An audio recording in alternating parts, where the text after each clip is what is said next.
we're going to go to this question now. And it's from Deborah Collins. Question: Iran, Israel, USA. Do you think this will open the Eastern question with Turkey and fulfilling Daniel 11:44? I think we need to pray again in order to start this. I have a lot to say. There is so much to talk about here. And I'm just going to go as long as God tells me to. And for those that have to go, they can come back and watch later. And for those that can stay, have your Bibles handy. We're going to be tearing up the pages. So let's actually try not to tear your pages. I'm very delicate with my Bible. Mine doesn't look all torn up. I have like one little corner that's torn, and that made me cry almost. So let's pray, and we're going to jump right into this. Lord, please give us wisdom. The events are fast fulfilling, and we're going to answer some very critical, demanding, and contentious questions right now regarding what's happening in the Middle East and your message. We thank you in Jesus' name. Amen. Okay. First, we're going to take a quick look at some of these headlines, and then we're going to show you exactly what's happening right now. If we can share the screen.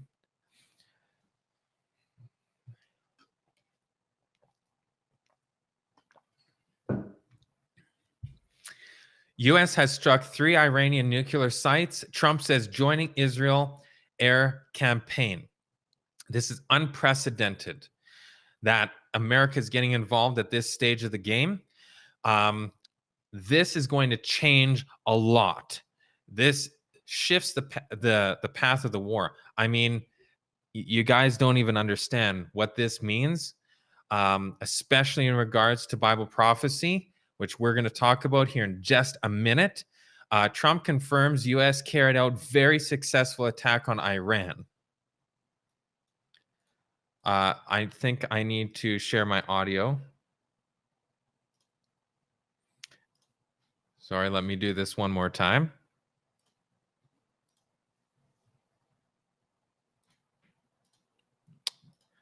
Okay.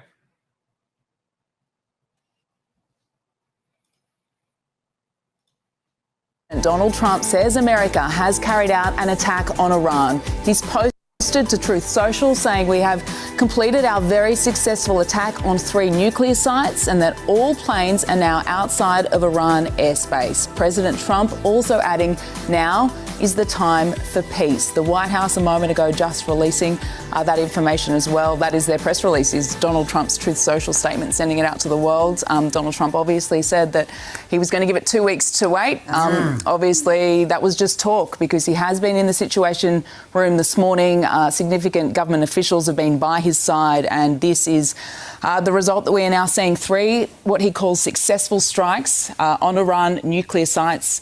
This is a significant escalation. Absolutely, and we did see in reports all over different media outlets about the bombers that were stationed at Guam as well. I think that was just a sort of a telltale sign that something was brewing and something was coming. Now there was a feeling that they were going to use those B-2 bombers to drop bunker busters. They are the only planes capable of doing that. We do not have that information at the time. Okay, before we look at any of the other news, I want to address a bunch of concerns that I know people are going to have, a bunch of questions, a bunch of statements saying, oh, this is, frivolous. This is, we know who the king of the north is. And I'm going to answer from the Bible all of these things, address all of this. People are saying there's nothing to see here, nothing to see, it's nothing. When the Bible is telling us things and we hear people saying there's nothing to see, peace, peace, and then what? Sudden destruction. This is very, very scary when people are saying there's nothing to see here, especially when there's so much overwhelming evidence. all this that's being happening right now is talked about here. Erdogan vows, that's the president of Turkey. Erdogan vows to boost Turkey's missile production as Israel-Iran war escalates. Turkey is one of the powerhouses of the Middle East area as far as military goes. It's second to America. So this is not a tiny thing that we're talking about. Iran warns U.S. intervention in conflict with Israel risks all-out war. Jesus said, before I come, there's going to be war and rumors of wars. And what kind of war? The Bible actually says. So, and we're going to show this to you. Erdogan attempts to rally the Muslim world against Israel. This is, I mean, okay. First, I need to address a couple things, and then we're jumping in here. This right here is a booklet that Amazing Discoveries has put out, and it's every quote that Ellen White ever said on the book Daniel Revelation by Uriah Smith. I really highly suggest that you get this. It's called Exposing Deceptions on Daniel and the Revelation. You can either download it or we can send this to you. Next thing. This is a book called The Eastern Question. The Eastern Question by A.T. Jones. We started republishing this. I highly recommend that everybody take a look at this. Now, what is the Eastern Question? Some people have never heard of the Eastern Question. And then some people have never heard that there's something called the Western Question. So there's an Eastern Question, a Western Question. This was foundational Adventism if we go back 100 years. But it disappeared. And there's main reasons for this, big reasons for this. Should it have? No. Did it? Yes. Why? This is one of the reasons. This book right here, The Certainty of the Three Angels' Message by Louis F. Weir. This is one of the most dangerous books that have ever been written. This is what Ellen White's talking about when she said books of a new order. This is spiritualism. Now, if you read it, you're going to think, wow, they quoted Ellen White. They did a whole bunch of stuff. They're talking about the final events. Seems great. The problem is, this book, it puts forth a set of hermeneutical Bible principles, rules of prophetic interpretation, 13 of them, and they directly oppose this, which is called Miller's Rules. And Ellen White has instructed that all Seventh-day Adventists need to use Miller's Rules for study. Well, Miller's Rules and Weir's Rules are directly opposite from each other. So either you follow these or you follow these. And I'm a Seventh-day Adventist, and I believe that we should follow the counsel that the Spirit of Prophecy says. So I'm going with these. And you know why? Because every single one of them has Bible verses to go along with them. They're just called Miller's Rules because he put them together. Now, critical that you understand this. We're going to take a look right now at something unprecedented. I don't even know where to start. There's so many places that we could be talking about. Okay, the initial question was Daniel 11, verse 44. Go to Daniel 11, verse 44. Okay, we have even more stuff that just came in. This says Russia tells U.S. not to strike Iran, warns of nuclear catastrophe. I don't have that one pulled up. Let me pull it up. This is worth pulling up. Can you send that one to me? And we'll pull this on the screen. And then people are going to see why. Oh, wow. This presentation that we're working on is more important than I thought it was. And we've been working on this for a week. God's timing is the right timing. Russia tells U.S. not to strike Iran, warns of nuclear catastrophe. Okay, everyone, I need you to pay attention. Have your pen and paper in hand right now. We're going to be going through 1 billion Bible verses in the next few minutes. Okay, so hold on to your hats. Daniel 11, 44. If I'm going too fast, post some questions because I'm just going to be zipping through here. The questions come to me about a minute delay because of the stream, so I can't respond in real time. It'll be a little bit of a delay, but if you send them, the team will send them over to me. This is a team effort to put on a live stream and have everything going forward. So thank you to the team. Daniel 11. Okay. There's a concept called the Eastern question. What does it mean? The question is here's what it means. The question is, what is the East have to do with Bible prophecy? That's the Eastern question. What does the East have to do with Bible prophecy? And then the Western question is, what does the West have to do with Bible prophecy? Well, a lot of people actually talk about the Western question without even knowing it in regards to Sunday law and the mark of the beast and the image of the beast being formed in America. This is the part of the Western question. It's part of the Western question. Okay, we need to get this idea here. Daniel 11.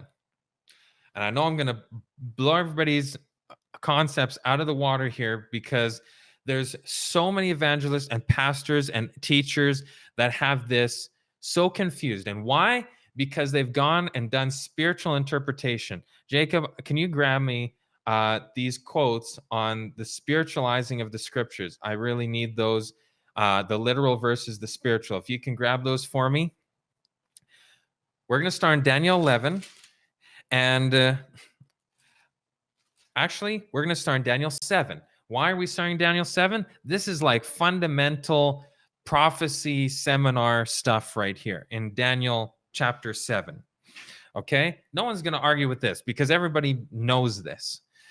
So Daniel 7, and if we were read verse 16, and you know what? I almost wonder, well, okay. In order for us to move quick, I'm going to read from my Bible, and you know what? I'm going to actually open up my whiteboard, and then we can kind of make some notes of this. So I can write this down on the screen so that you guys can see. If you haven't yet, grab a piece of paper and a pen. Take screenshots, do whatever you need to do.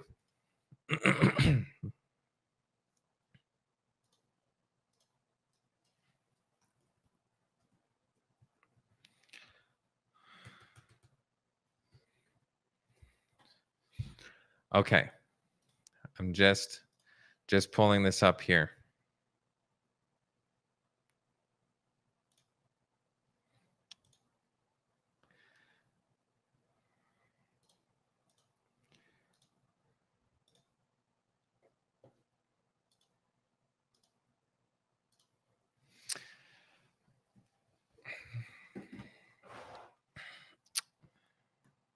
So we're starting in Daniel chapter 7. So Daniel 7, and we're going to read verse 16 and 17. And there are some very critical points here that you've probably missed. Maybe move your mouse just slightly to the side. There we go. I came near unto one of them that stood by and asked him the truth. Okay, so we're going to write down this word here, truth. So Daniel wanted to know the truth of all this. So he told me and made me know the interpretation. So truth equals interpretation. Everybody good with that? Truth is interpretation. So the not truth is the symbolized version, which is beasts and horns and wings and all this kind of stuff. But then the plain truth, the plain straight truth is the interpretation. Okay? I'll make that a capital I. Verse 17, the beasts, okay? So now we're going to do something here. We're going to do symbol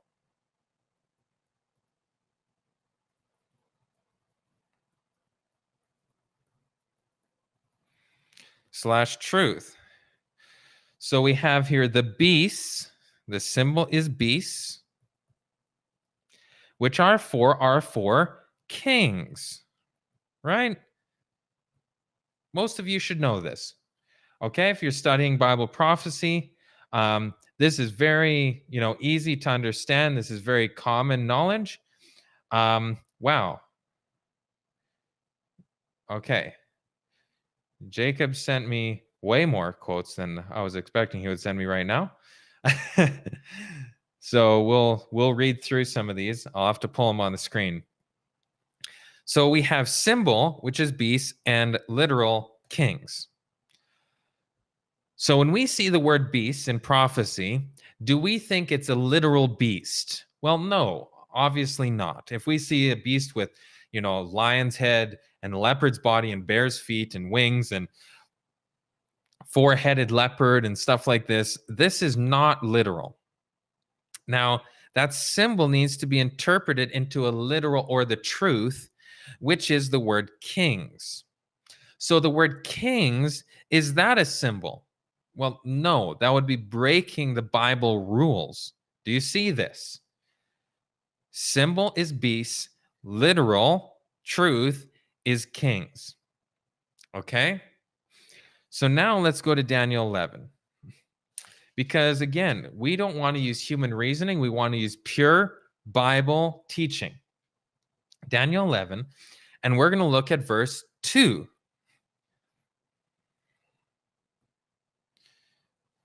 I'm going to make it blue because I do all Bible verses in blue. Daniel 11, verse 2. And now I will show thee the truth. Oh, wow. Look at this. Which means he's going to show him what? The interpretation. Is he going to show him symbols?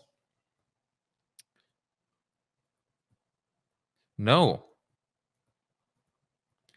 He's not going to show him symbols. He's going to show him the direct truth, the plain, straight truth.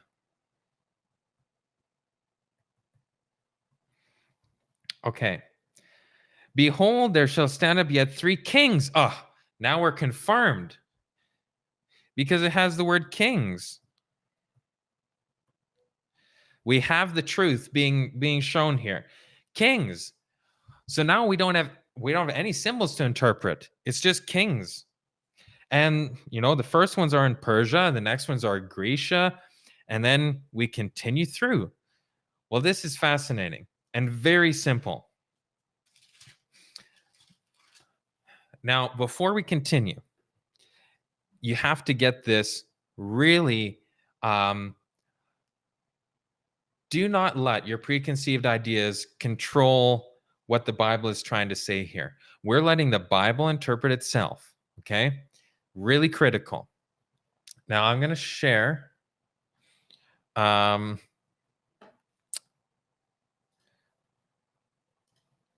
screen again for the quotes,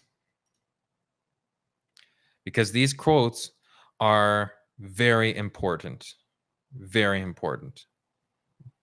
And then we'll come back and we'll continue through Daniel 11. We're not sticking to Daniel 11. Believe me, there's a ton of other places we're going today, but for the argument's sake, we have to start there. The truths most plainly. Okay. And this first one, we're looking for GC 598.3. Now, again, what did we just read? We just read that the truth, the plain truth, no symbols, so it's easy. And now look what's being said here. The truth most plainly. Does that mean it's garbed in symbols? No, it's not garbed in symbols. Revealed in the Bible have been involved in doubt and darkness by learned men. who with a pretense of great wisdom. So these teachers look like they're super smart, great wisdom, amazing teachers. Teach that the scripture have a mystical, secret, and spiritual meaning not apparent in the language employed. So when we're reading Daniel 11, even though it says truth, it's not what's actually written there. It's the spiritual version of that, because it's not talking about real kings and real north and real south. It's actually spiritualized. But right here, we're being told that these men are false teachers. I'm not saying this. I just have to abide by it. It was to such a class that Jesus declared, "Ye know not the scriptures, neither the power of God." This is strong stuff. I highly recommend you go and read the rest of this in context, but we just don't have time to read it all right now. We're going to jump to the next quote, which is on page GC, page 360.1. GC 360.1.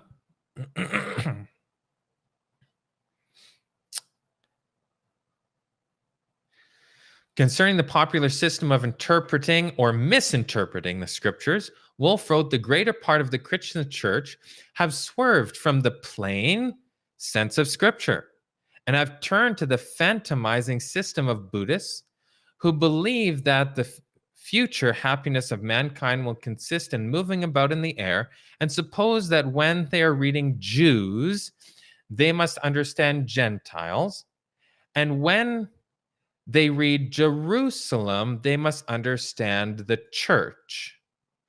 And this is what's happening in Daniel 11. People are reading Daniel 11, which the angel said, "I'm going to give you the truth." And he talks about the kings, which is a literal word.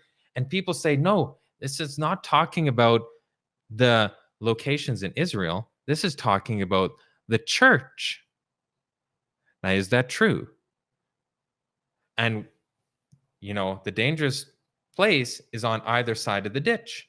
You're either spiritualizing it, or you're saying that it's literal Jewish people who are living today, instead of reading what the Bible says. The Bible doesn't say Jews in Daniel 11. It's talking about a location, not people. So let's continue to Acts of the Apostles. AA 474.2. The followers of Christ will meet with the enticing words against which the apostle warned the Colossian believers. He will meet with the spiritualistic interpretations of the scriptures. That's what we're seeing right now. But he is not to accept them. Don't believe it when they spiritualize things that are literal words. We are not to spiritualize away these scriptures.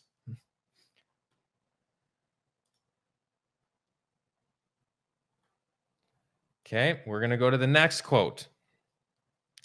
1 SM, First Selected Messages, 196.3. Physicians, have you been doing the master's business and listening to fanciful and spiritualistic interpretations of the scriptures? Interpretations which undermine the foundations of our faith. So these spiritualizing away, those same people are going to tell you, this is bad news. The Eastern question, nothing to see there. Uriah Smith, nothing to see there. Don't even consider taking a look at these things. I think I have, let me see here. I think this is the book.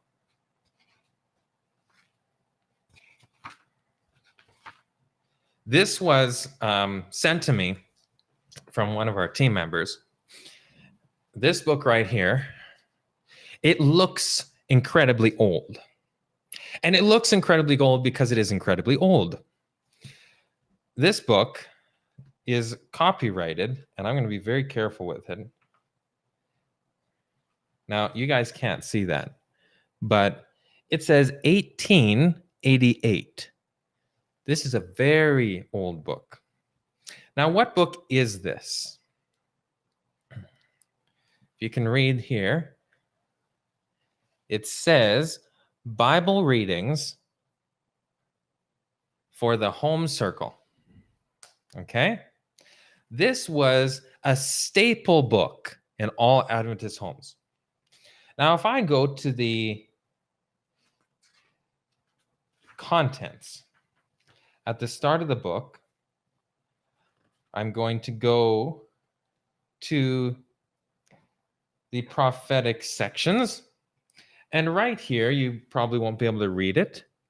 On page 291, it says the Eastern question. The Eastern question on page 391. So what are we going to do? We're going to go to page 391. This was understood by all Adventists. It was in our main book here, Bible Readings for the Home Circle. Many of you have probably heard of this book. You have to get the 1888 edition. The modern ones, they changed it all. Page 391.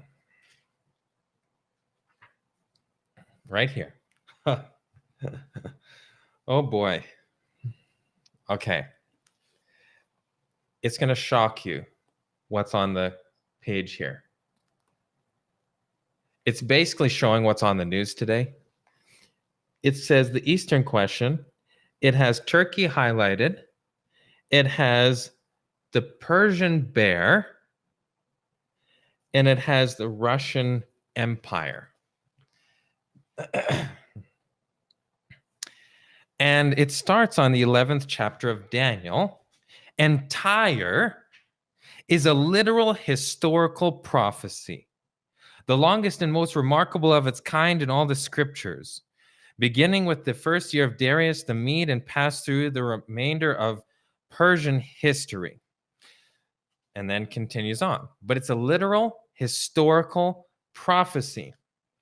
And if we go down to where it talks about verse 40 to 44, this is what everybody's talking about right now.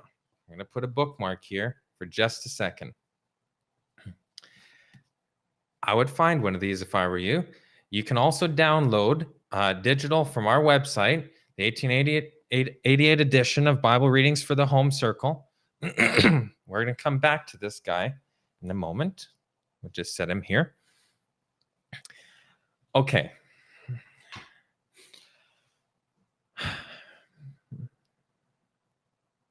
That wasn't the last quote. We're going to go now to 5 BC, 1089.1.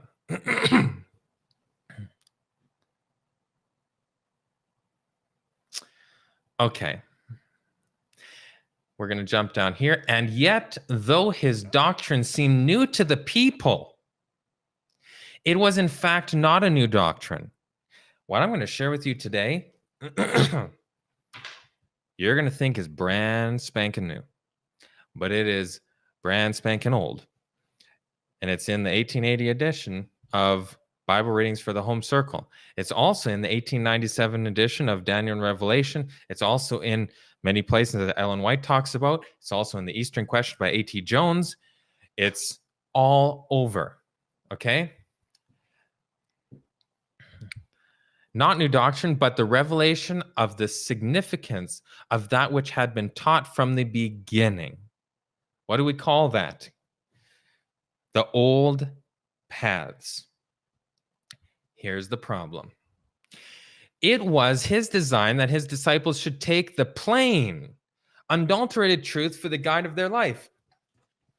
They were not to add to his words or give a forced meaning of his utterances.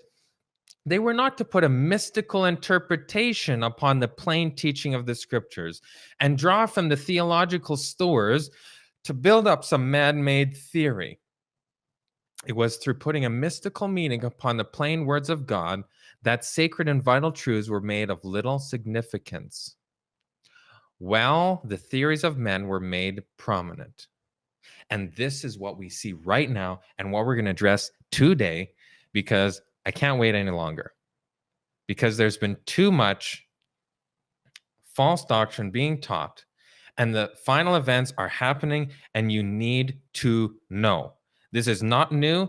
I haven't made any of this up. I haven't conjured it up myself. It's all our original understandings, right from our church doctrine, okay? Our original foundations. So this is talking about the omega of apostasy. Now, if we go down,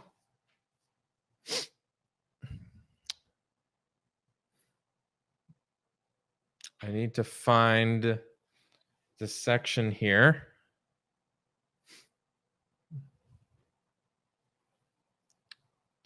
I think I jumped down too far. Okay, right here. You know what? I'll just read it from, I think I jumped too far again.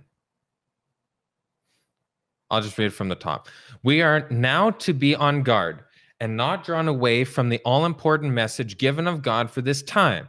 Satan is not ignorant of the result of trying to define God and Jesus Christ in a spiritualistic, used here in reference to a system of interpretation, not spiritism, popularly called spiritualism, way that sets God and Christ as a non-entity, etc. Now, why am I bringing this up?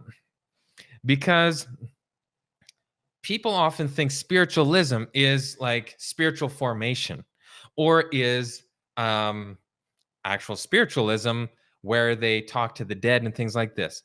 That's not the original spiritualism that Ellen White was addressing. A lot of the spiritualism was spiritualizing away the scriptures, where it's making symbols of things that are literal.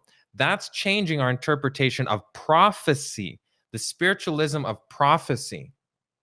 So now I'm going to switch back to the whiteboard, and we're going to continue diving into this. Okay.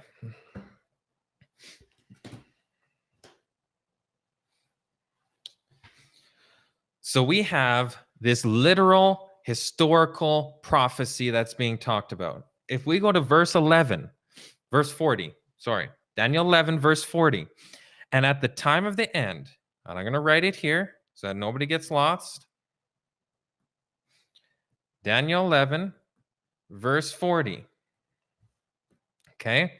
And at the time of the end shall the king of the south, we're going to put an S, push at him, and the king of the north shall come against him like a whirlwind. Okay, there's our whirlwind. With chariots, we're going to draw a nice, simple little chariot here. Okay. With horsemen, I'm not going to draw a horse, and with many ships.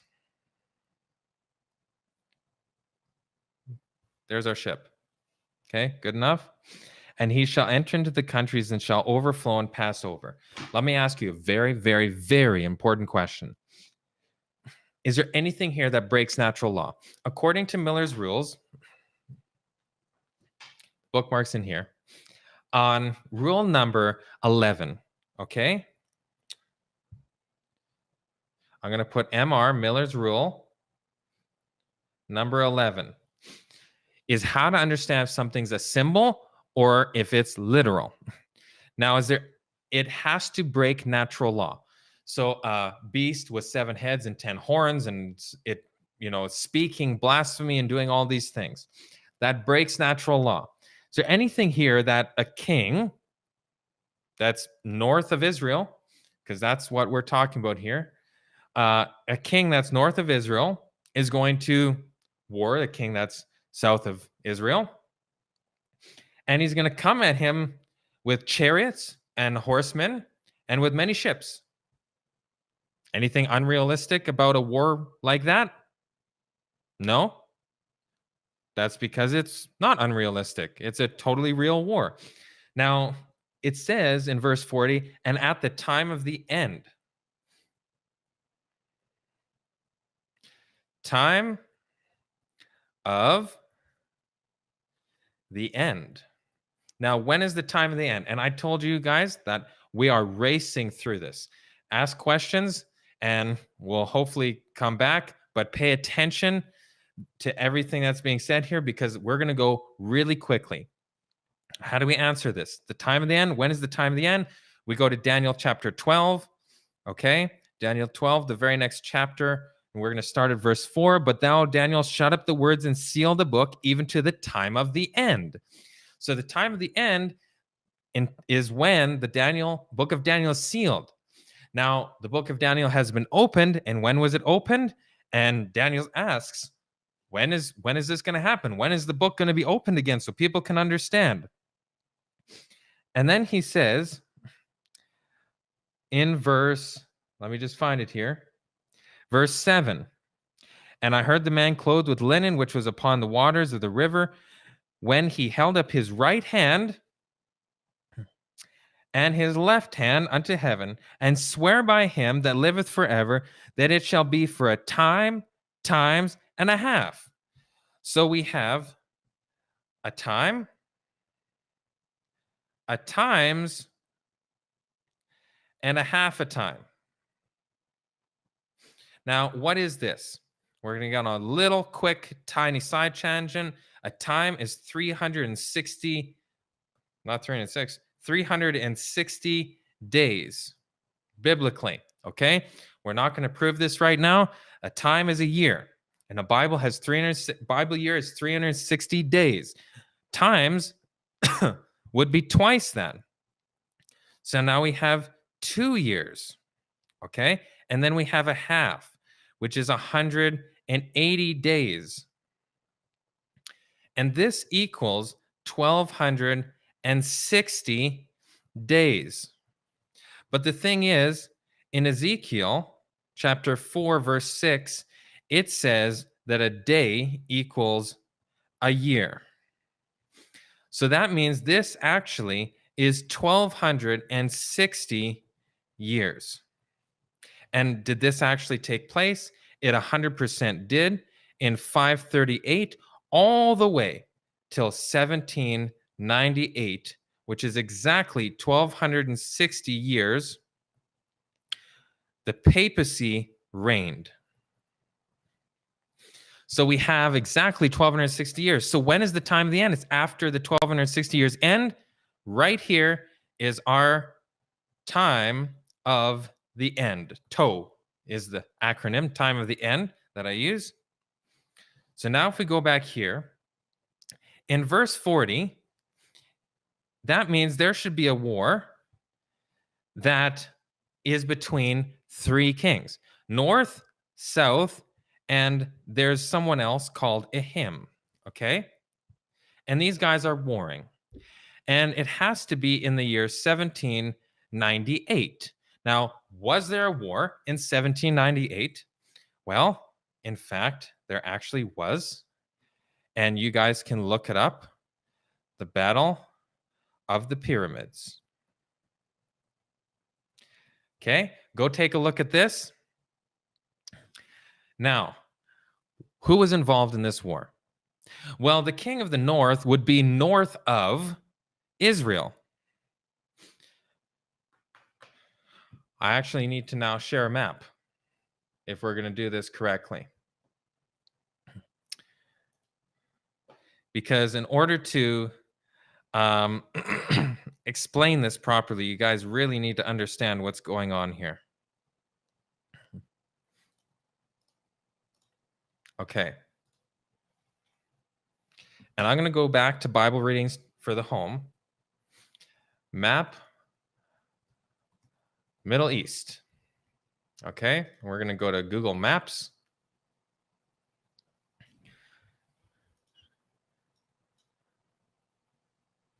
Now, if we take a look at this map here, and we look at Israel as the center point, and we look south. What's south? Well, Egypt is south of Israel. And what's north of Israel? Well, north of Israel is this country called Turkey, which in 1798, because remember, in verse 40, we're talking 1798, Turkey enveloped all of Syria and Lebanon. This was all Turkey. And that is what was directly north of Israel. So the king of the north in 1798 would have been the Ottoman Empire or the Turkish dynasty. Now, as we go through Daniel 11, the king of the north is always the northern part of the Grecian Empire because that's what's divided. You know, if we look at Daniel 8, there's a goat with 4 horns. And I'm going to actually do this. Goat, 4 horns, Daniel 8. And let's take a look at an image here. And let's see if I can find this one right here. Okay. So we have these 4 horns. And this was the 4 winds that they were directed in. And we have Thrace, we have Syria, we have Egypt, and we have Macedonia. This is actually wrong. Someone moved this horn. I need to find the correct one now because now everybody has the wrong image in their mind. This is the sneaky thing. People are changing history. Right here. This is what it should be. This little horn, because remember in Daniel 8, let's go there quickly. Daniel 8, people need to see this. Daniel 8, and we're going to read. And let's start at verse 3. Then I lifted mine eyes and saw, and behold, there stood before the river a ram. Okay, there's this ram, and it has 2 horns, which had 2 horns, and the 2 horns were high, but one was higher than the other. Just like in Daniel 7, on the bear, one shoulder was higher than the other. This represents Media Persia, the 2 horns, Media and Persia. And we're not guessing this. It literally says this in verse 20. Okay, so we're not making any assumptions here because the angel interprets it and says, the ram which thou sawest having 2 horns are the kings of Media and Persia. Okay, no assumptions. Let the Bible explain itself. So we have this ram, this strong ram. And it says in verse 4, I saw the ram pushing westward and northward and southward. So if he's pushing west and north and south, where is he located? He's located in the east, right? Because he's come from the east and he's going west and south and north. Okay? So Persia should, by definition, or whatever this kingdom is, which is Persia because the Bible says so, should be in the east. Now, if we look at a map of the Middle East, right here, what is east? Well, Iran is in the east, and Iran is Persia. Okay, if anybody didn't know that, this is Persia. This is the kingdom of Persia, is Iran. Okay, back to the Bible. So is this kingdom of Persia literally east? Yes. Did it literally push north, south, and west? Yes. So this is the point. These directions are literal. They're not spiritual directions. They're literal directions with this ram. That's something really important. Numbers are always literal. So it says there's 2 horns or 10 horns. There's 10 kings. It's not spiritually 10 kings. It's literally 10 kings. And these directions are literal too. Now, if we keep going, it says in verse 5, and I was considered, behold, an he-goat came from the west on the face of the whole earth. So where's he coming from? Spiritually west or literally west? Literally west. Where's Greece?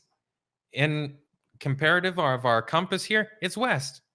Perfect. It matches the Bible. Amazing. Simple. Easy. Let's not overcomplicate this. Okay. Now, the goat came from the west on the face of the whole earth and touched not the ground. And the goat had a notable horn between its eyes. One big horn. Okay. Started with this one big horn. And I saw him close unto the ram. And he was moved with choler against him and smote the ram and broke his two horns. So it took out Medo Persia, which obviously that's what Alexander the Great did, the king of Grecia, which the Bible actually says the ram or the he-goat is Grecia. And the first big horn is the first king, which is Alexander the Great. But then it says something interesting. In verse 8, therefore the he-goat waxed very great, and when he was strong, the great horn was broken. And for it came up four notable horns toward where?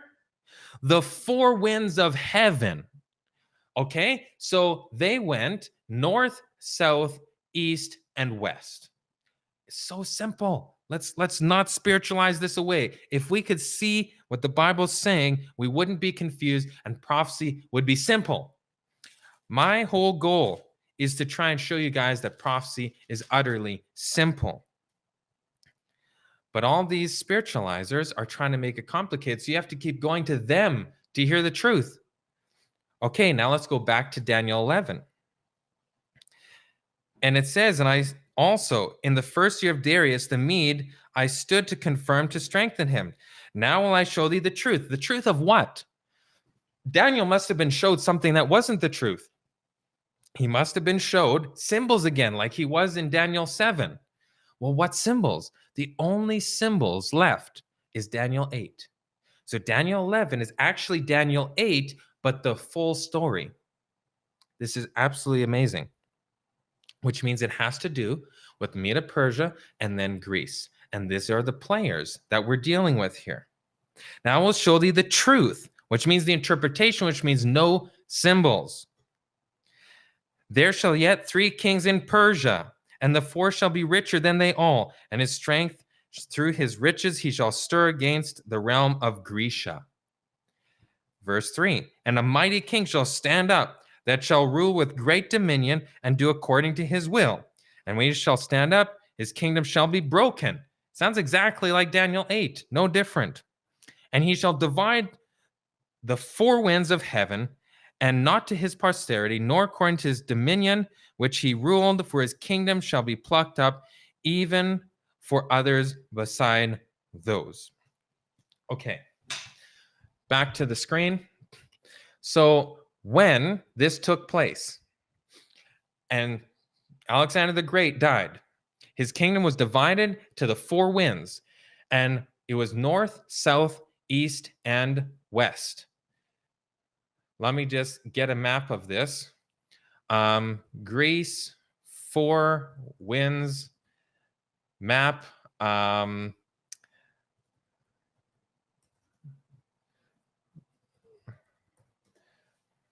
Oops. I had a little bit of a spelling error there. Okay, I might not have a perfect... You know what? I have another better map. I'll get to that. That I can show here. Let me pull this up. I'm going to try pull up a map here.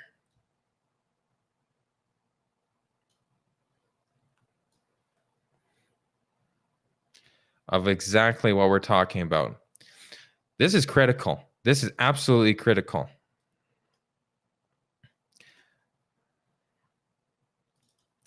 So if you see on this goat, it has Egypt, Syria, Thrace, and Macedonia. Now, Macedonia was the western part of the kingdom. Okay, this was part of the west, was Macedonia. And notice this little horn comes out of one of the 4 horns. And that's what it says in Daniel 8. That's actually one of the verses I didn't read here. Verse 9, and out of one of them came forth a little horn.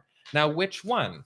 Well, obviously, it would have to come out of the one where Rome is, and that would be the Macedonian horn.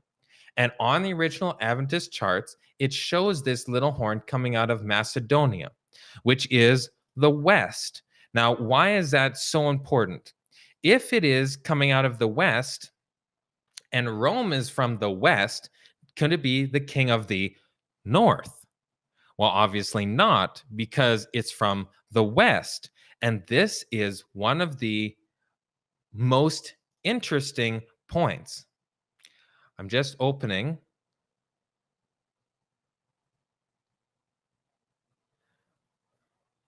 Okay. Wow, maybe I should just go through this whole presentation. Okay. Literal or spiritual? We're going to jump down here.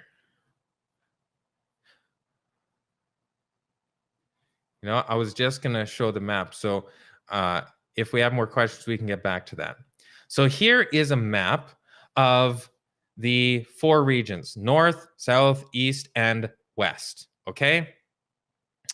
And this farther west area is from Macedonia, and that's where Rome is coming out of. So here we have the divisions where it has Cassander, Lysimachus, Seleucus, and Ptolemy. And these are the divisions.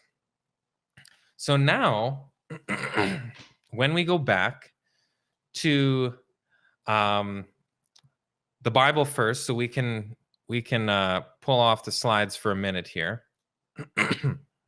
And we go back to Daniel 11, and we've seen it started out with Persia, then it went to Greece, and it was north, south, east, and west.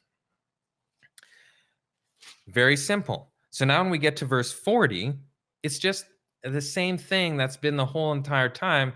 It's talking about the king who's ruling the northern part of the Grecian Empire. Who is the king who's ruling that area now where Constantinople was?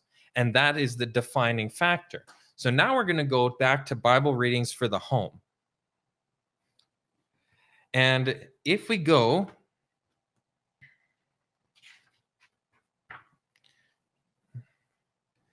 okay.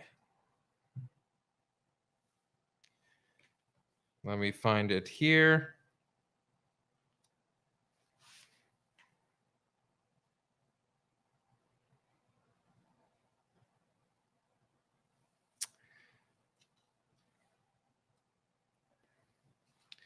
Right here. So on page 393, I'm sorry if you can't see it. I'm pretty sure you can't.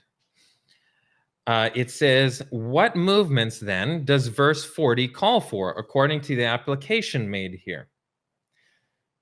The breaking out of hostilities between Egypt and France and between Turkey and France, all in the year 1798. Okay? So we have this war that needs to happen in 1798. What we see here, verse 40, and at the time of the end, the king of the north shall come against him, the him who is previously talked about, and in Bible readings for the home, it calls that him France, and that's a whole different discussion. And then it says, shall come against him like a whirlwind with chariots, with horsemen, with many ships, and, oh, sorry, I skipped. The king of the south shall push at him, and the king of the north shall push at him. So south, Egypt; north, Turkey. And we should see a war like this. It says, what is the testimony of history at this point? It testifies that these very events did occur in that very year. Napoleon, on the strength of fancied Egyptian provocations, entered upon his Egyptian campaign in the spring of 1798 and was making an easy conquest of the country.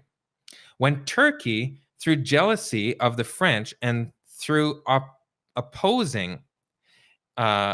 opposition to their designs in Egypt, fostered by English diplomats, declared war against France on the 2nd of September of that year. England and Russia were in alliance with Turkey in this struggle, and their navies furnished the many ships of the prophecy, while their aid added to the whirlwind onset of the Turks. Okay. So we have a direct literal fulfillment of this very literal, simple prophecy. And in order to find it, all you need to do is a war between Turkey, France, and Egypt in 1798. Google that. Wikipedia literally will bring it up. It's so simple. And go look in the book Daniel Revelation by Uriah Smith. He does an excellent job of this. Now, if we continue down, there was a point I was going to address here.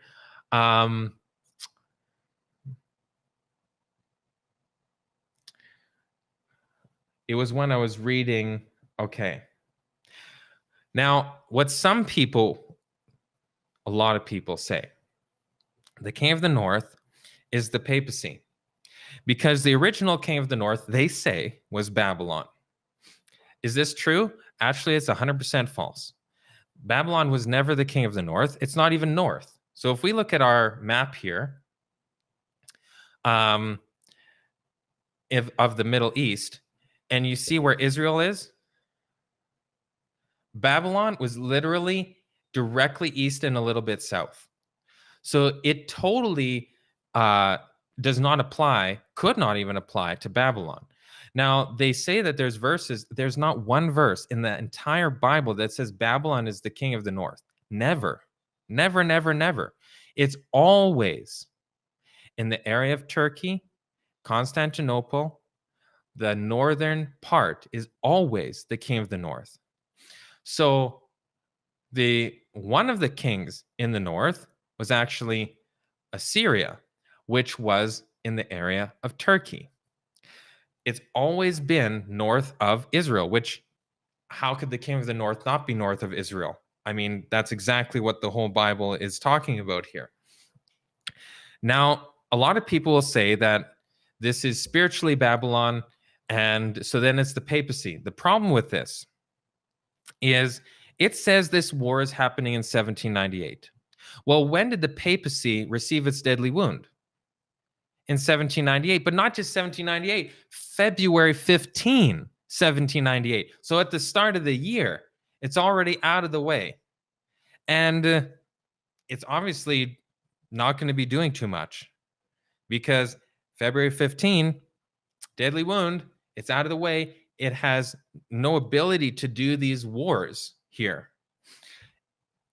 Now, unless you want to break the Bible and say, well, that is not actually happening in 1798, then you don't believe the Bible. Then you don't believe 1798 is the time of the end. Then you don't believe Daniel. And it's just a disaster if we start to do this and we start to question it. So we have this. Now we need to go down to verse 44. And this is where things get really serious. And we could go into a lot more detail. I'm going to be very careful with this 140-year-old book.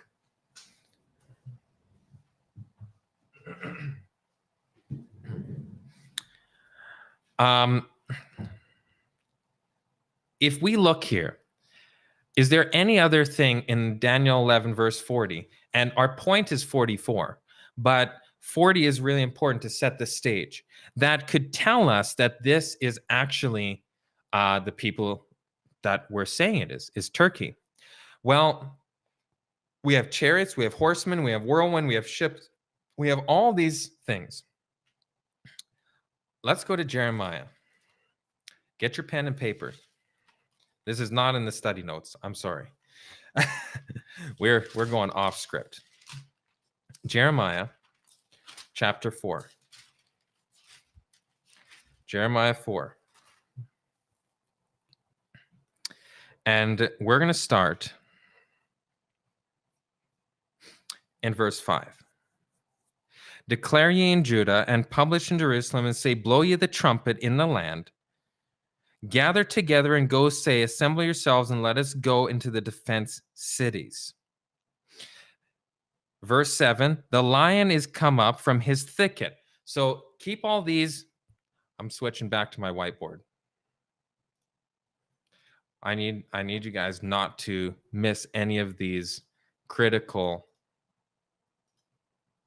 elements here. Okay.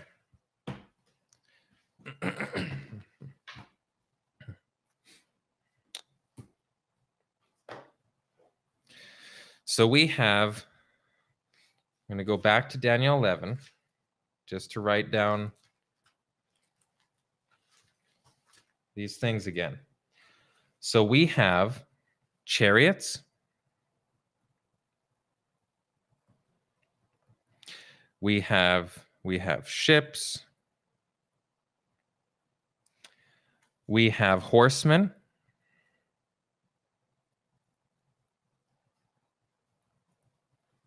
We have a whirlwind.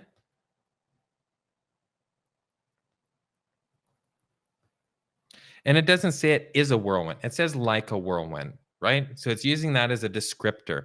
Like he came in here like a whirlwind.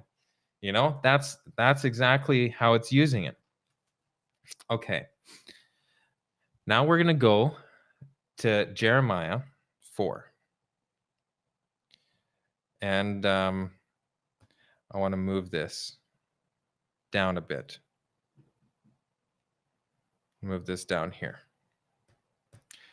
And we're going to Jeremiah 4. And we're starting in verse 5, and we're going to go all the way to verse 13. Jeremiah 4, 5 to 13. Okay? It says the lion. Okay, we have another descriptor here, and you're going to see why I'm adding this here. Lion. And it also connects it to a trumpet. So we have a trumpet. Okay. And it's the destroyer of Gentiles.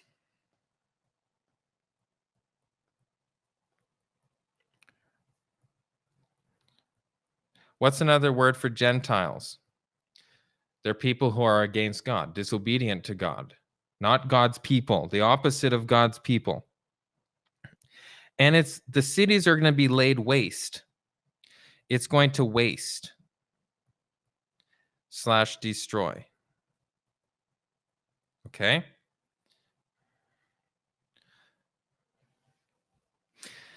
Then, if we jump down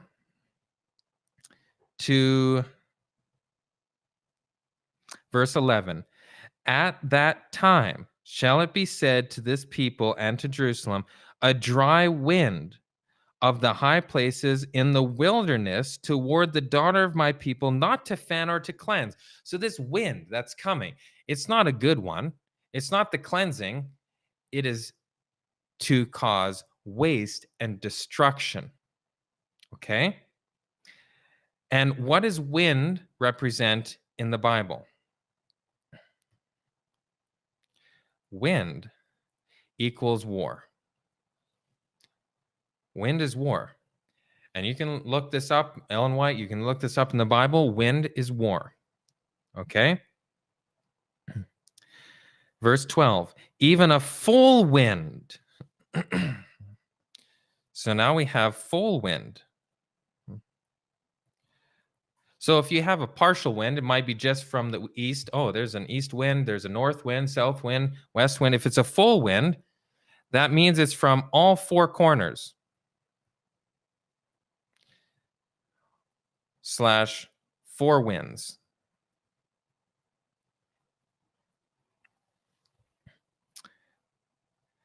Even a full wind from those places shall come unto me. Now also will I give sentence against them. Behold, he shall come up as clouds. Clouds. And his chariots, oh, there's the chariots again, shall be as a whirlwind. There's the whirlwind. His horses, there's the horses, are swifter than eagles. Woe unto us, for we are spoiled. That is quite something. Now, let's go to the book of Revelation. If we go to Revelation, chapter 9, okay? Revelation, chapter 9. You know what? I need another section here. Revelation 9. What's taking place in Revelation 9? Is the fifth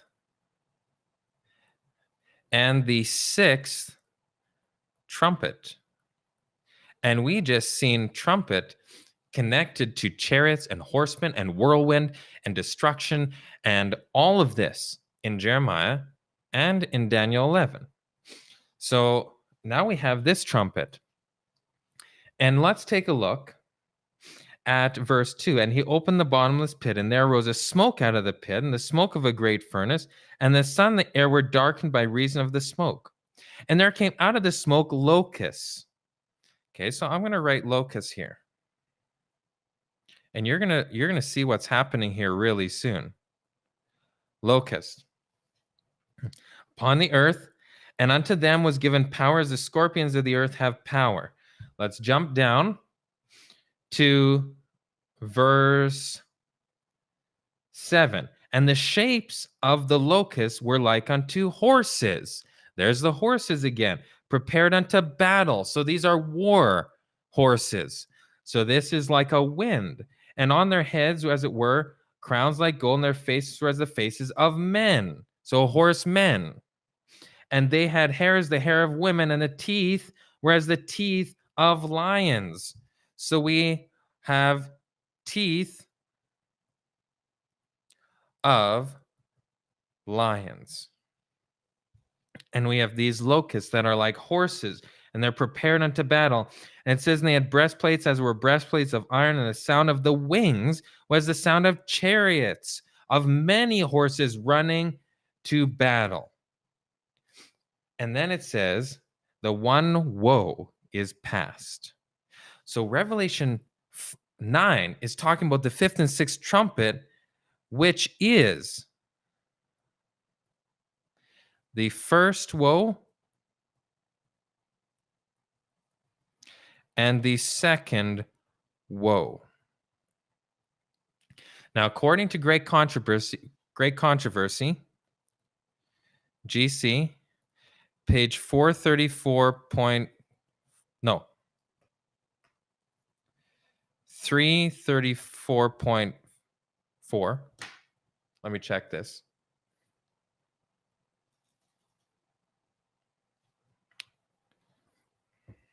Just to make sure I'm saying the right thing here. GC 344.4. 344.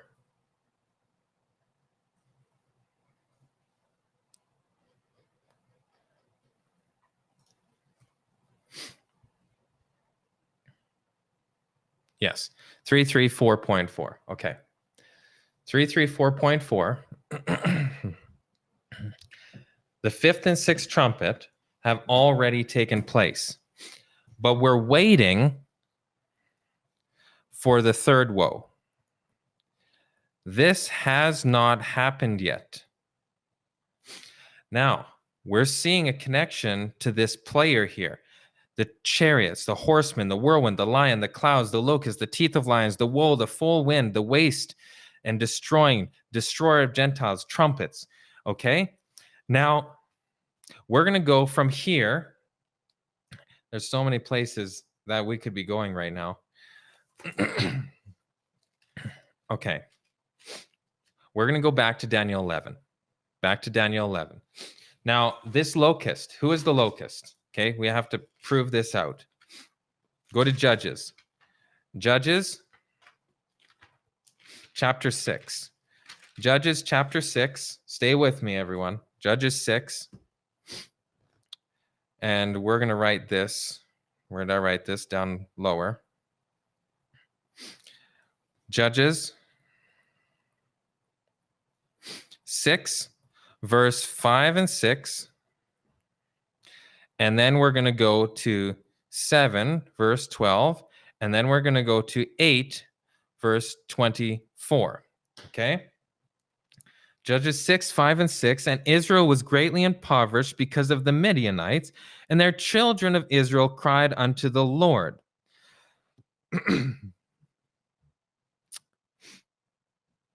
Now, I'm going to back up. I'm going to change this to verse 4. And I need some water.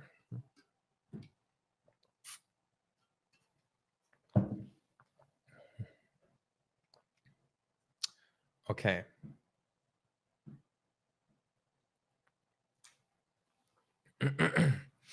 Verse 4, and they encamped against them and destroyed the increase of the earth till they came unto Gaza. You're going to start seeing some incredible connections here. So they came unto Gaza. Now we go back to verse 5. And they came up with their cattle and their tents, and they came as grasshoppers or locusts. It's the same creature, grasshoppers and locusts, for multitude, for both they and their camels were without number, and they entered into the land to destroy it. So these Midianites are like locusts, and they destroy the land. Go to 7:12. 7 verse 12. And the Midianites and the Amalekites and all the children of the east. So now this is the children of the east, lay along the valley like grasshoppers for multitude. Now we go to 8 verse 24. And Gideon said unto them, I would desire a request of you, that you would give me every man the earrings of his prey.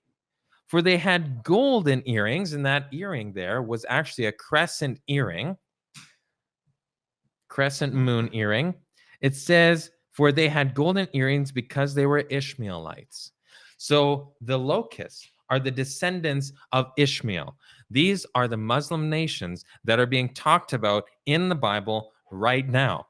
And we have this king of the north, which is connected to the whirlwind, the grasshoppers, the horsemen, the whirlwind, the chariots, the trumpets, all of this.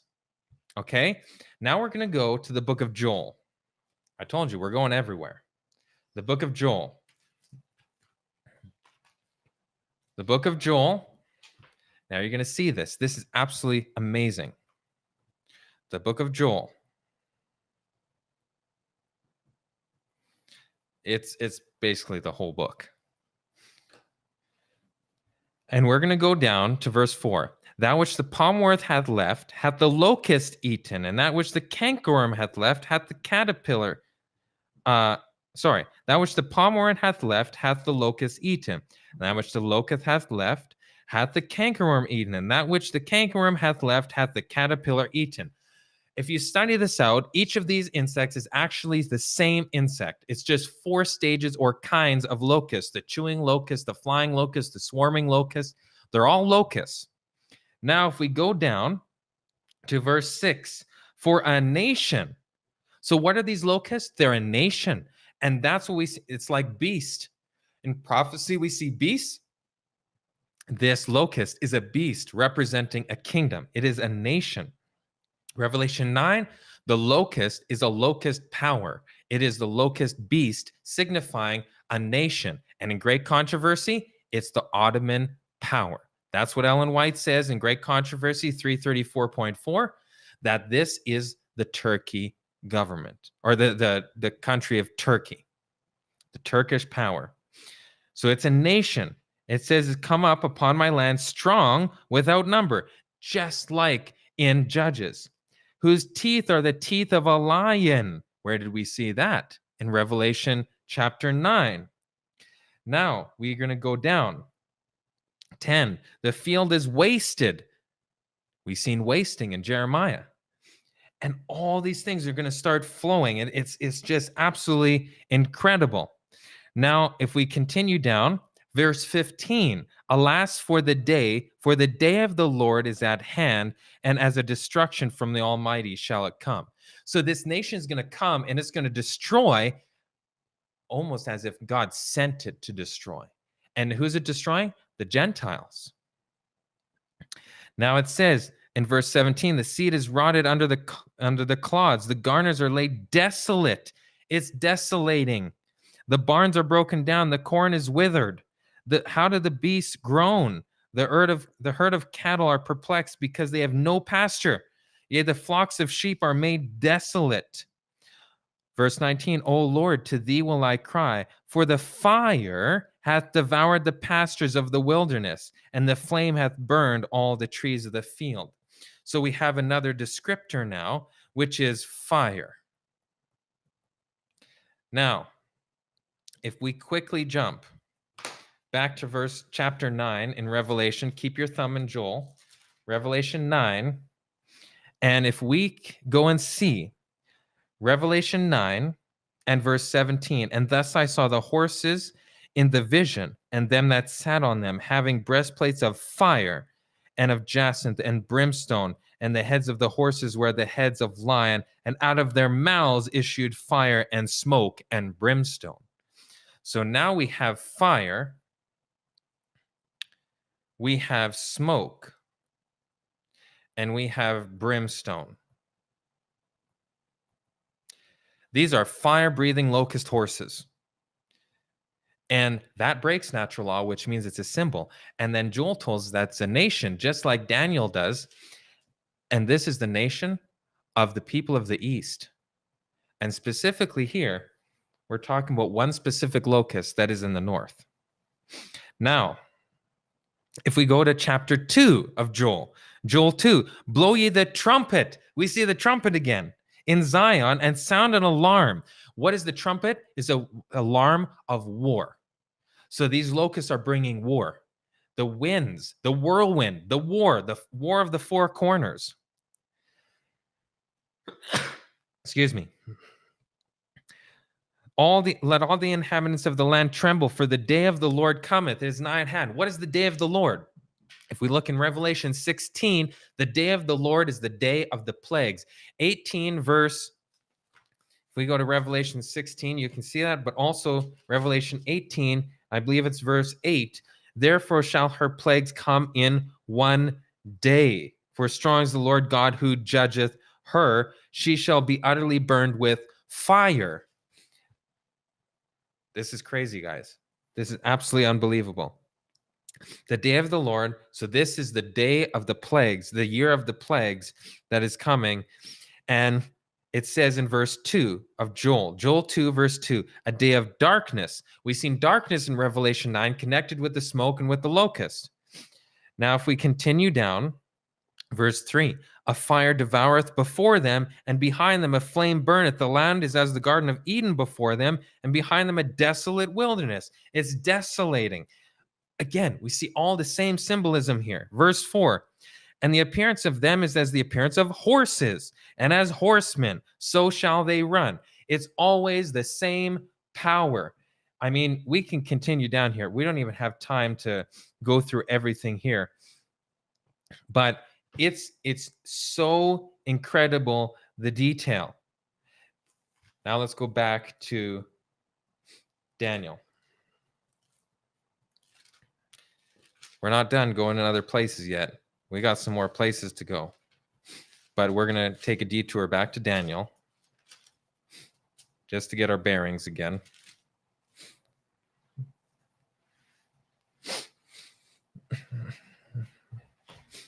Okay, locusts. Someone asked, locusts don't break the rules of nature, but locusts that are like horsemen and are fire-breathing definitely defy the laws of nature.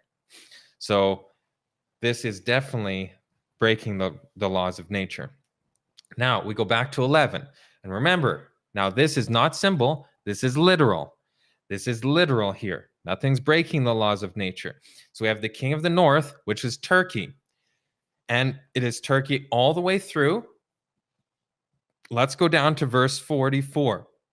Daniel 11:44. And I'm going to draw something here. So we have, this is basically the sea here. This is Israel. Right there. We have Turkey. We have Iran. And then actually north of here, we have Russia. Okay?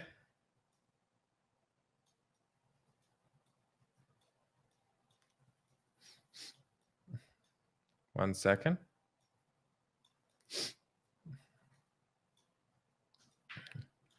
Okay. Now, verse 44, but tidings out of the east. Where was the east?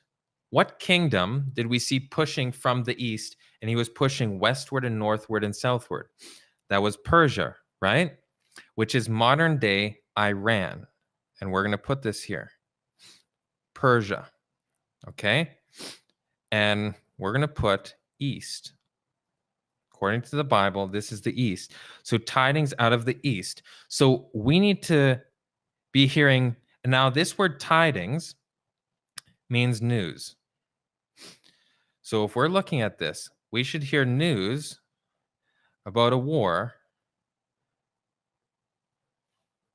regarding Iran. But tidings out of the east and out of the north. So this king of the northern part of the Grecian Empire, there should be news from north of him, which is Russia.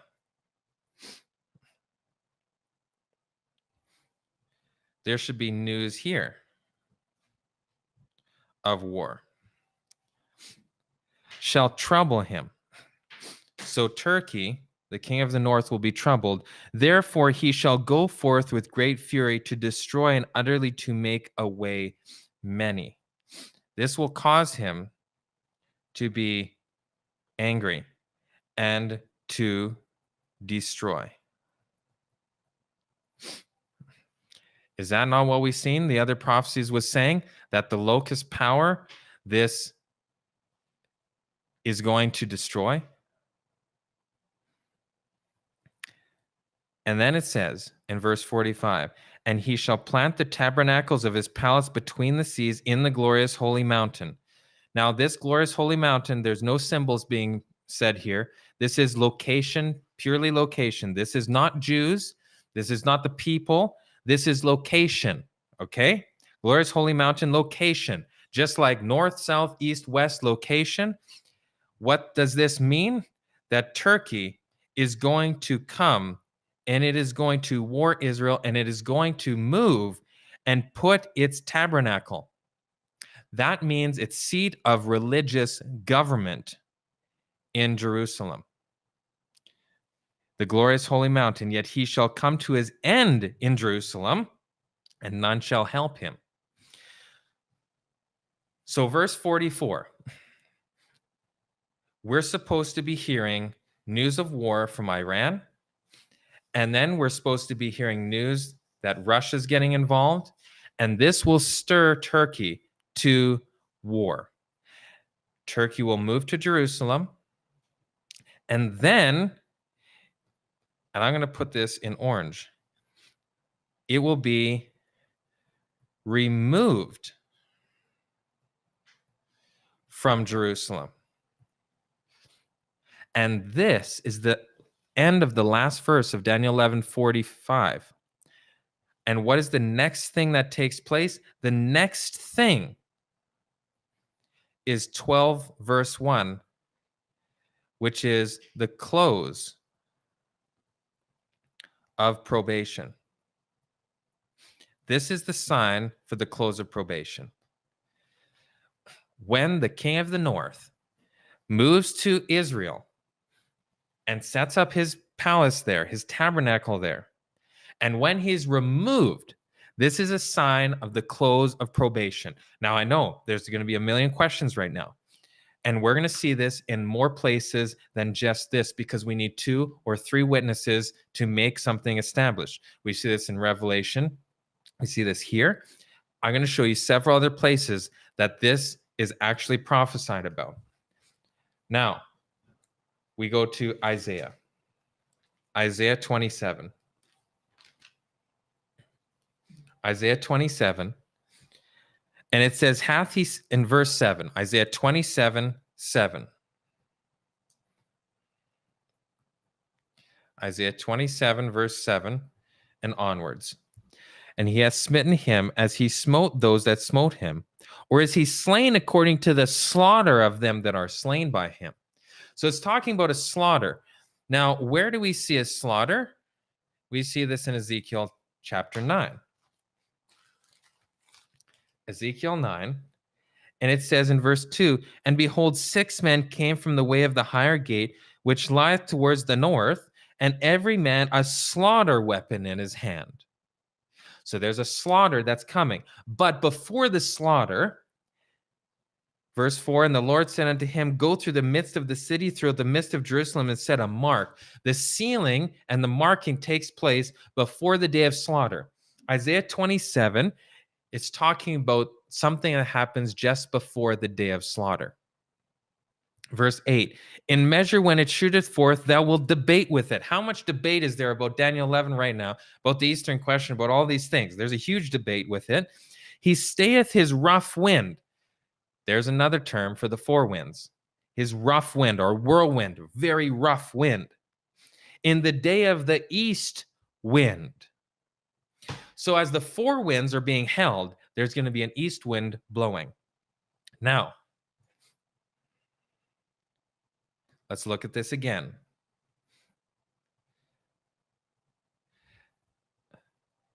Four winds in our timeline. This is the close of probation, COP, close of probation, the four winds. We can see this in Revelation 7. Okay? We wait for the people of God to be sealed, and then the four winds blow. We've seen in Ezekiel, it's the sealing and then the slaughter. So this close of probation kicks off something called the time of trouble. This is Daniel 12:1. 12 verse 1. The four winds blowing. Now, when the four winds are held, it says there's something else that we're going to see, and there's going to be an east wind. And what is wind? It's war. So we're going to see a war in Iran. An east wind blowing. And this is going to happen before the four winds. It's a sign that the four winds are going to start blowing. Now, let's go to Exodus. Exodus chapter 10.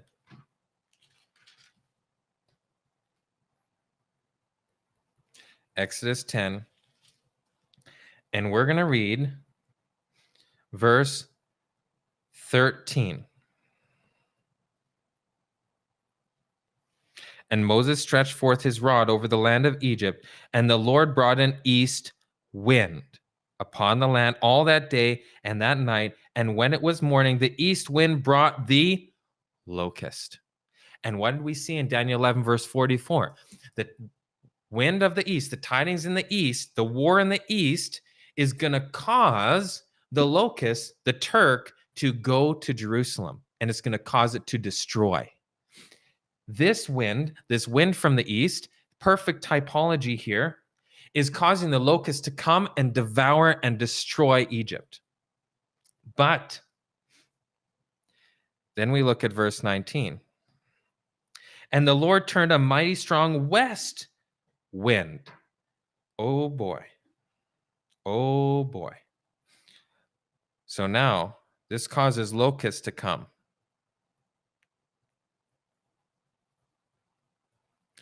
But something has to remove the locust from Jerusalem. And this is the west wind.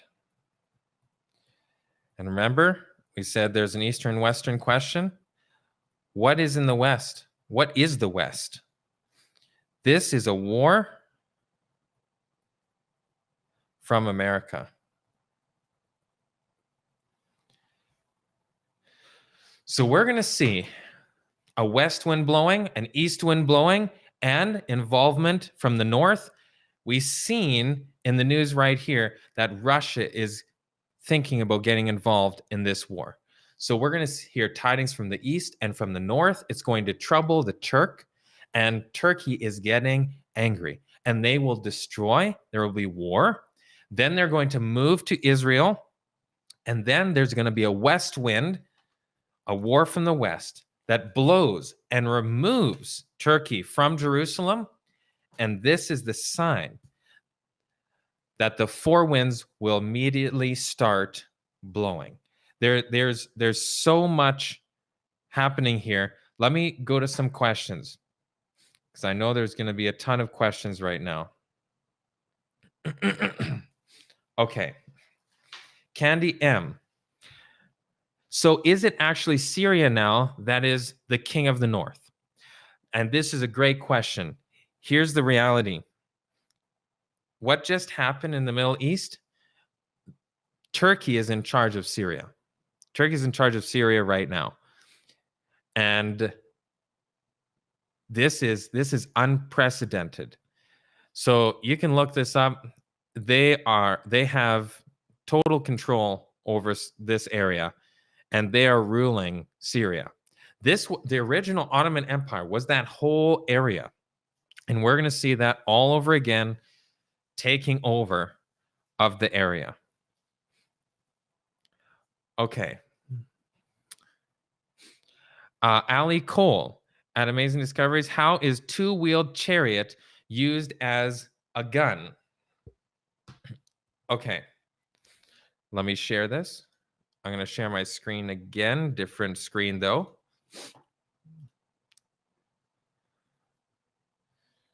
Just give me 1 second.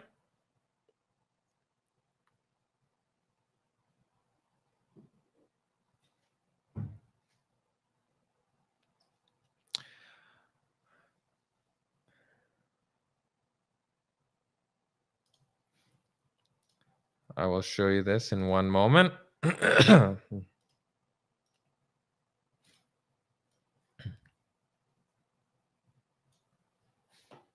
Okay. I need to share my screen again.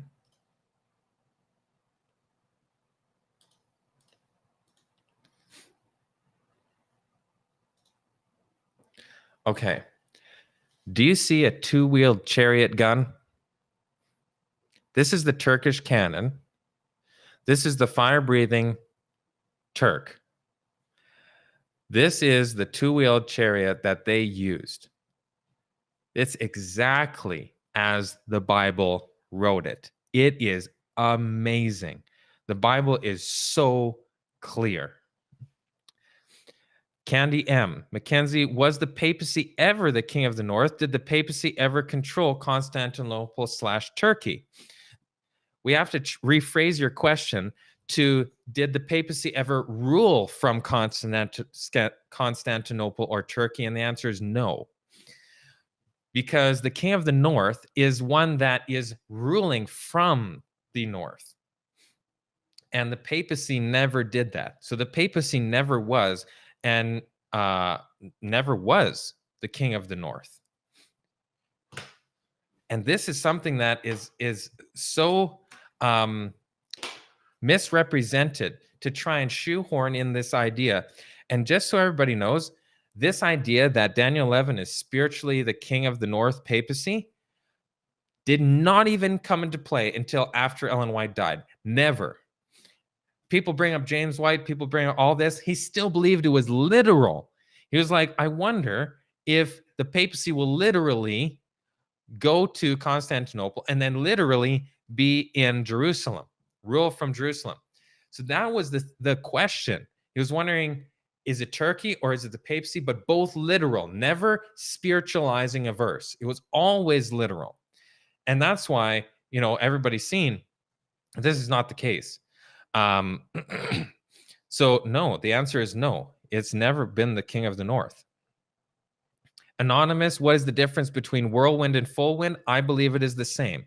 From the study that I have done, I believe it is the same thing, the full wind and the whirlwind. Let me give you an example of this. If we go to Revelation 13, and all good Bible students should know this. Revelation 13 and verse 1. And I stood upon the sand of the sea and saw a beast rise up out of the sea. Now, what does sea represent? Well, everybody will say Revelation 17:15, and I would agree 100%. So we go there, and it says, and he saith unto me, the waters which thou sawest, where the horse sitteth, are peoples, multitudes, nations, and tongues. But here's the thing. Does he use the word sea or does it say waters? So it's two words, but it's the same thing, right? Sea is waters. So it's we have to, we're reading what the Bible's saying, using common sense here. So the full wind is all four, coming from four directions. Destructive wind and whirlwind. To me, and what I see in the context going throughout the rest of the Bible, it is represented the same thing. It's a fascinating study. Go and look up whirlwind, and you can search it through. It's always these people of the East and connected to the people of the East. Okay. Candy M. I was under the impression that in DNR, verse 44 has already been fulfilled also back in their day. Did I just hear that verse 44 is what's happening now? So let me read you a quote from Ellen White. This is from 19 Letters and Manuscripts, letter 103, 1904, paragraph 17. Maybe someone can share that in the chat. We have no time to lose. Troublous times are before us. The world is stirred with the spirit of war. Does this sound like Daniel 11 is spiritual to you, or it's literal war, according to Ellen White? Soon the scenes of trouble spoken of in the prophecies will take place. The prophecy of the 11th of Daniel, talking about war, according to Ellen White, has nearly reached its complete fulfillment. Much of the history that has taken place in fulfillment of this prophecy will be repeated. So we're seeing that this is going to be repeated, and why? Ezekiel, where we're talking about the dry bones, 37. Ezekiel, yes, Ezekiel 37, right? Why am I questioning myself here? I'm going to check it really quick. Yes. Ezekiel 37, I'll just read it now that I'm here. He sees these, he's in the midst of the valley, which was full of dry bones, and the bones were very dry. And he said to me, prophesy unto these bones. What wakes the bones? Prophecy. Prophecy is what wakes the bones, but not any prophecy. Get this, guys. I think this is providence that God made me turn here. Listen very carefully. Saith the Lord unto these bones, but I will cause breath to enter into you, and ye shall live. And I will lay sinew upon you. So I prophesied as I was commanded. We are commanded to prophesy, but not just anything.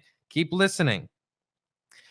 And there was a noise, and behold, a great shaking. So the prophesying caused the shaking amongst God's people, and the bones came together, bone to his bone. But when he beheld the sinews, there was no breath in them.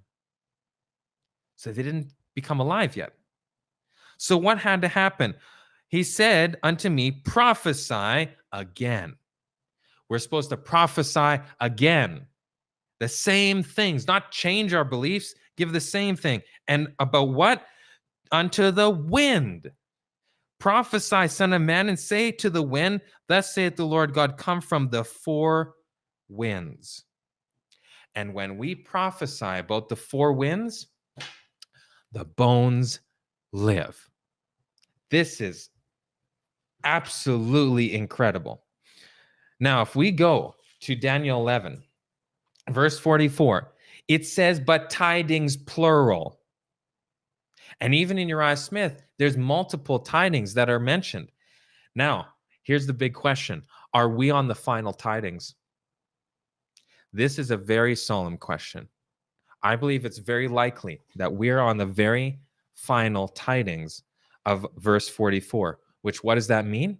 Verse 45 is the next thing to take place. If this is the final tidings, we need to be so ready.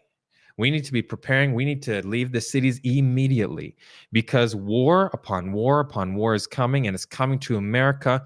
There's going to be a west wind, and it's going to be there's going to be four winds, which means it is a global world war. That is what we're expecting. Now, while I have it open,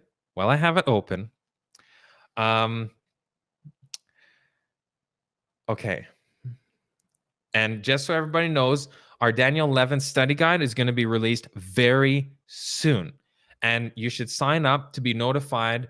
Sign up to our prophecy newsletter so you can be notified about that. I'm going to share my screen again. Okay. Right here. This is serious stuff. This is serious stuff. What is the Eastern question? Okay. I maybe need to back up. Let's see here. Eastern question. Whew. This is a lot, guys. This is going to be our longest live stream yet. Okay, the Battle of Armageddon, literal or spiritual. This is a presentation I have not recorded publicly. Not yet. Okay. Revelation 16:16, and he gathered them together into a place called in the Hebrew tongue Armageddon. Is this literal or is this spiritual? Again, we need to really be honest to the text here in Revelation 16 and not spiritualize. What Ellen White said we do not do is spiritualize away the plain, thus saith the Lord. Testimonies for the Church, Volume 6, page 14. We are standing upon the threshold of great and solemn events. Prophecies are fulfilling. Strange, eventful history is being recorded in the books of heaven. Everything in our world is in agitation. There are wars and rumors of wars. The nations are angry. And at the time of the dead should come. I'm going to skip down. As yet the four winds. Okay, here it is. Revelation 7. Revelation 7. You didn't expect this today. Revelation 7:1. And after these things, I saw four angels standing on the four corners of the earth, holding the four winds of the earth. And if winds represent war, it is world war from all four corners of the earth. The wind should not blow on the earth, nor on the sea, nor on any tree, until the servants of God are sealed. Now we see here, as yet the four winds are held in connection to wars and rumors of wars, until the servants of God shall be sealed in their foreheads. Then the powers of the earth shall marshal their forces for the last great battle. This is not spiritual in any sense. We're going to see this even more. The nations of the world are eager for conflict, not spiritual conflict. Let's not spiritualize this away. But they're held in check by the angels holding the four winds. When this restraining power is removed, there will come a time of trouble. So when the angels let loose the four winds, that starts the time of trouble. In Daniel 12:1, deadly instruments of warfare will be invented, not deadly instruments of spiritual warfare. Vessels with their living cargo will be entombed in the great deep. All who have not the spirit of truth will unite under the leadership of satanic agencies. But they are to be kept under control till the time shall come for the great battle of Armageddon.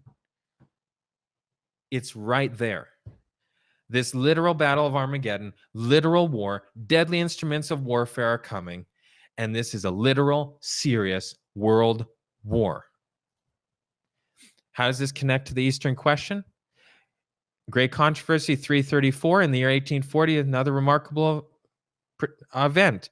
The prediction of the fall of the Ottoman Empire, Turkish government. We're not going to go through this.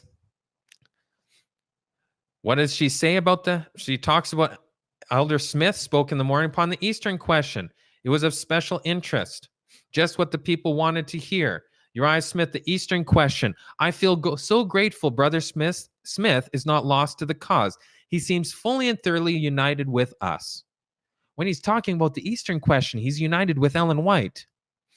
Elder Smith spoke with great clearness. Elder Daniel speaks this evening upon the Eastern question. May the Lord give his Holy Spirit to inspire the hearts to make the truth plain. And please do not go and make the spirit of prophecy of none effect, saying she's not saying the truth is the Eastern question, when she's literally saying the Eastern question, may the Holy Spirit inspire the hearts to make the truth plain. If you do that, you make of none effect the spirit of prophecy. I'm being very straight tonight. There's no time left in this world to not be straight and not to tell you the truth until you get out of the cities and start preparing. Get yourself a mountain country property immediately. Immediately. Go to our How to Country channel. We have lots of information there. We have more coming. Our farm.amazingdiscoveries.org, our farm apprenticeship program. You need to be learning country living skills. Look at this. Evangelism 577. There's need of a much closer study of the Word of God, especially should Daniel and Revelation. Now, we have attention as never before in the history of our work. We may have less to say in some lines in regard to the Roman power and the papacy. Why? Because the east wind and the north is blowing. That's the next things. We're seeing an east wind, tidings from the east and from the north, and then the locust is going to go to Israel. Then we're going to see a west wind, and then the four winds. These are the next events that are going to happen. Daniel 11 guide again, guys, is coming soon. Make sure you sign up. Okay. Now, I'm going to skip through some of this. What is the Eastern question? This is by Wagner. The Turk himself understands that he will be driven from Europe and that then the Messiah will come. The one sure thing in this world is the fulfillment of prophecy. The events which follow the removal of the Turkish capital to Jerusalem, Daniel 11:45, are narrated in Revelation 16:12 to 21. The Battle of Armageddon is one of them. Elliot Wagner again, the scenes of conflict become the land of Palestine. It is here the battle of the last day of Armageddon. The king of the north is to come to his end. The development of the Eastern question. This is the present truth. What then are the scriptures to relate to Turkey in this time? The last verse of Daniel 11 relate to Turkey, which is the king of the north. This is A.T. Jones. A.T. Jones again. The last plagues, the preparing of the way of the kings of the east, and the gathering of the kings to the world war and world battle of Armageddon is the final meaning and the only culmination of the Eastern question. And this is what Ellen White said was the truth and needed to be made plain. These are so serious times that we're living in right now. And people are seeing as if there's been no clarity on this, and it's written over and over and over again. We see it over and over. These judgments are coming. The locusts are coming, and they're going to destroy. If we go back to Joel, I got to go back to Joel. Joel is one of my absolute favorite books in the entire Bible. Why? I have a personal experience with Joel. This book. And I'll maybe tell a little bit more of the details of the story another time. But if we go back here, Joel chapter 3, verse 9, proclaim ye among the Gentiles, prepare war. Wake up the mighty men, let all men of war draw near, let them come up. Beat your plowshares into swords and your pruning hooks into spears. Let the weak say, I am strong. No more harvest. This is after the harvest is done. There's no more sowing, no more seeding, no more harvest. We're in war. Assemble yourselves and come all ye heathen and gather yourselves together round about thither. Cause thy mighty ones to come down, O Lord. Verse 12, let the heathen be wakened and come up to the valley of Jehoshaphat. For there will I sit to judge all the heathen round about. This battle of Armageddon, these events that are connected to Daniel 11, verse 44 and 45, we are seeing them fulfilling before our very eyes. Is this the final tidings from the east and the north? I don't know. But what I do know is if I know that there's a tidings that's coming from Iran and from Russia, and it's going to cause the Turk to destroy, and it's going to cause them to war, and then they're going to go to Jerusalem, and they are going to have a war with America, and there's going to be a West war, and the Turk is going to bomb America. That's what the Bible is talking about here. then I need to tell people get out of the cities, because that is where the effects of war take place. And there's so much I'm not even saying right now because we don't have time. There is so much more to this story here. We've gone over a lot, but there is a lot more to this. Okay. John has a quick question. From what I understand, the Third World War happens after probation closes. That is what I understand too. It will start, though, before probation closes. And there's several reasons for that. We're going to have wars starting. There's going to be a final battle in this Third World War called the Battle of Armageddon. Now, I'm going to share with you one more thing, if I can find it really quick. I think I can. Give me one moment. I'm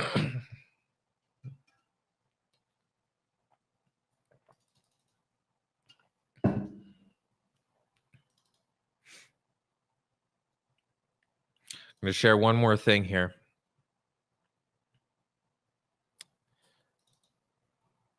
Okay. I think I got it.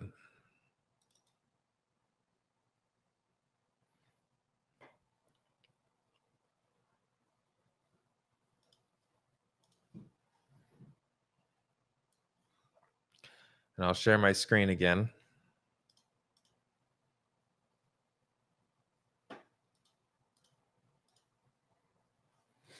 Okay. Albert Pike letter to Mazzini predicting 3 world wars.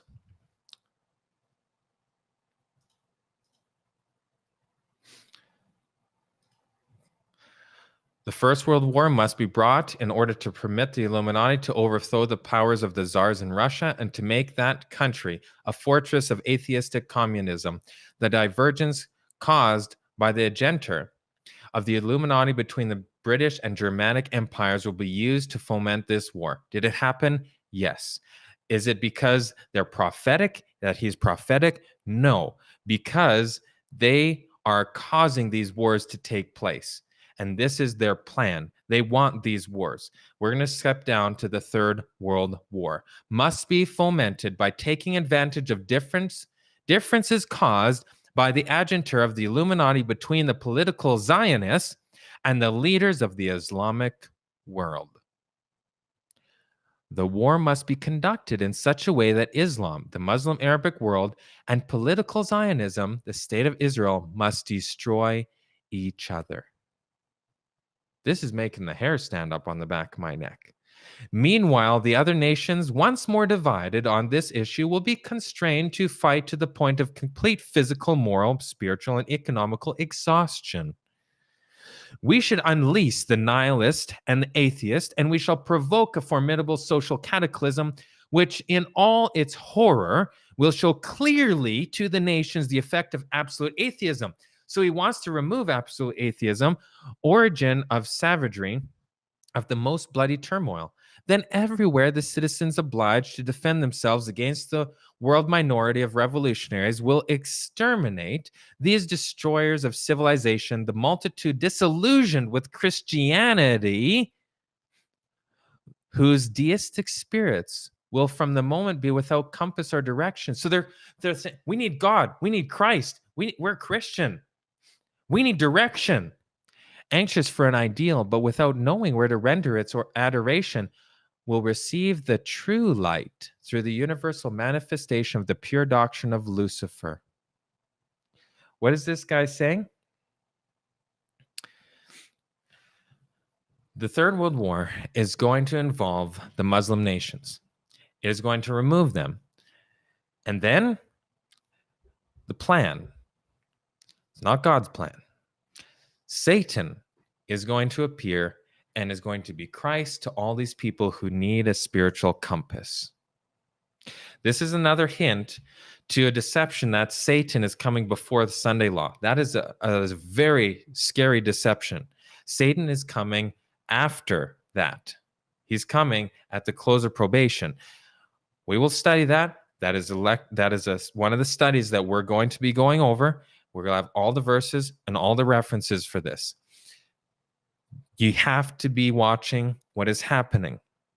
God is going to tell his people ahead of time, and we're seeing the warning signs. If we're seeing tidings from the east and the north troubling Turkey to cause Turkey to say that we're going to do the things that it's saying right now, we need God's mercy. We need help. As a people, we need to wake up. The preaching about the four winds to the bones is what wakes the bones. We need to wake up, stop being Laodicean. All the virgins slept. It's fine, but you better wake up, and you better get the oil in your lamp, and you better start studying, and you better be prepared, and you better get out of the city before it's too late and you can't get out anymore.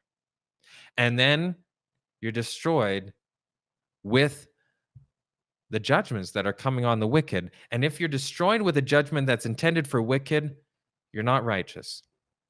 This is really serious.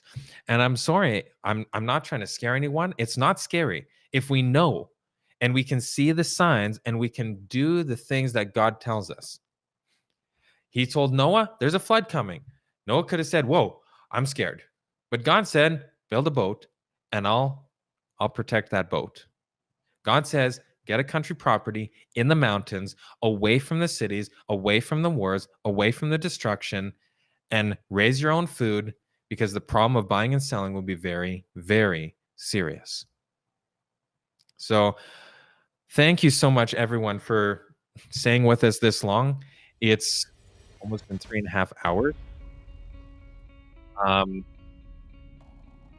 These are such important things. Please share, please study. Look up the Eastern Quest. Just search it on the Ellen White, website, CD-ROM, whatever you have, app. Get these resources. The Eastern Question, Maya T. Jones. The Exposing Deceptions on Daniel and Revelation. Get the book Daniel and Revelation. We have the full book, the 1897 edition, the one before it was changed. The Trimonite Cry. All of these things are very important to study. If you haven't already, please order the Miller's Rules bookmark. Get very familiar with these rules. And we also have our Bible Symbols bookmark. I can't see it right now. Country Living, the booklet. We need physical things to talk to people physically. If it's no buy, no sell, and we want resources, we want to be able to read things, you need a physical Bible. And right here, this is the book, Daniel and Revelation by R.S. Smith. It's nice and thin, quick, easy read. Not really. But a very critical read. When you start reading this, things will open up, and the Bible's going to be so incredible. So incredible. And there's things in here that he did not put that I would add. I'd make this book twice as thick. It's so packed. So you can get this from us as well, 1897 edition, the one that Ellen White talks about, not the new one, where they changed everything.